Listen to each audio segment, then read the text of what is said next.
Esther, capítulo 8.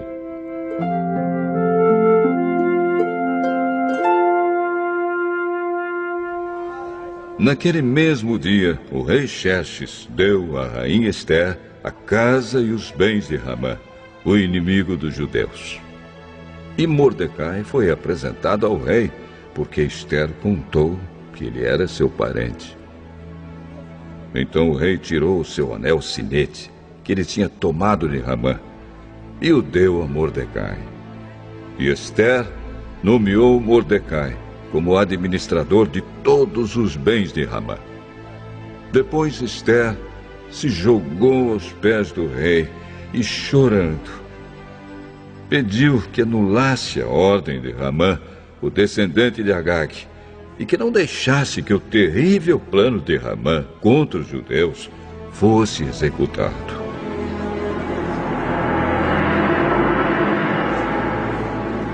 O rei estendeu o cetro de ouro para Esther. Ela se levantou e ficou de pé diante dele.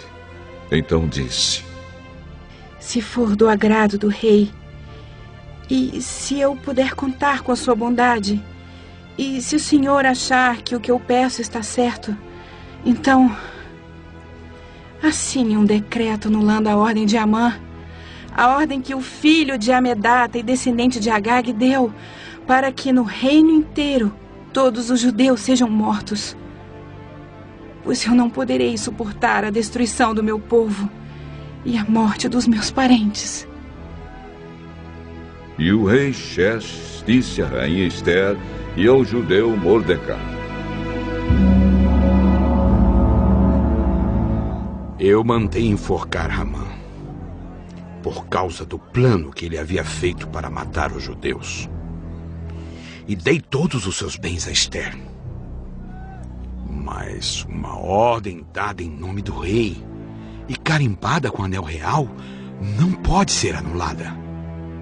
Porém, escrevam o que quiserem aos judeus. Assinem em meu nome e selem as cartas com meu anel.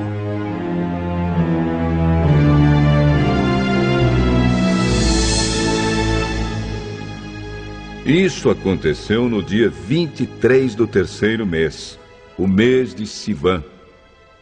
Mordecai mandou chamar os secretários do rei e ditou um decreto aos judeus, aos representantes do rei, aos governadores das províncias e aos chefes dos vários povos em todas as províncias do reino, que eram 127 ao todo, e iam desde a Índia até a Etiópia. O decreto foi traduzido por todas as línguas faladas no reino, e cada tradução seguia a escrita usada em cada província. O decreto foi copiado também na língua e na escrita dos judeus. As cartas foram escritas em nome do rei, carimbadas com anel real, e levadas por mensageiros montados em cavalos criados nas estrebarias do rei. Nas cartas, o rei dava autorização aos judeus de todas as cidades do reino para se organizarem e se defenderem contra qualquer ataque. Se homens armados de qualquer povo ou qualquer província do reino atacassem os judeus, estes podiam combatê-los e matá-los. Podiam acabar com todos os seus inimigos, até mesmo as mulheres e as crianças, e ficar com seus bens.